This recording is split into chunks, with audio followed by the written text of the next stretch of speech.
சரி, அமித்ஷா வந்து ஆக்சுவலாக 7ஆம் தேதி சென்னைக்கு வரதா இருந்தார். அதை போஸ்ட்போன் பண்ணிட்டார். இப்போ 14ன்னு சொல்லியிருக்காரு. ஆக்சுவலாக அமித்ஷா சென்னைக்கு வர்றது ஒன்றும் ஐசியம் இல்லை, புதுசு இல்லை.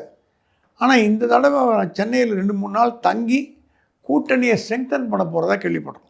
இதற்கு மேலும் நீ இடம் கொடுத்தீங்கன்னா தமிழ்நாட்டில் என்டிஏ கூட்டணி காணாமல் போயிடும்.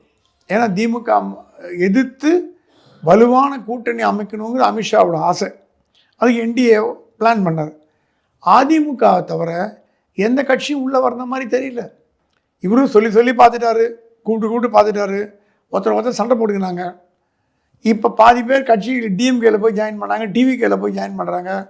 இந்த மாதிரி ஒரு சிக்கலான இதில் இருக்குது கட்சி. அமித்ஷா சொன்னாரா முதல்ல என்டிஏவை காப்பாற்றணுன்னா எல்லா கட்சியும் உள்ளே கொண்டு வாங்க.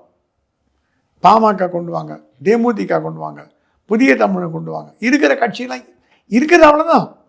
இப்போது எந்த பக்கமும் சேராத கட்சிகள்னு பார்த்தீங்கன்னா ஒரு 3-4 கட்சி தான் இருக்குது.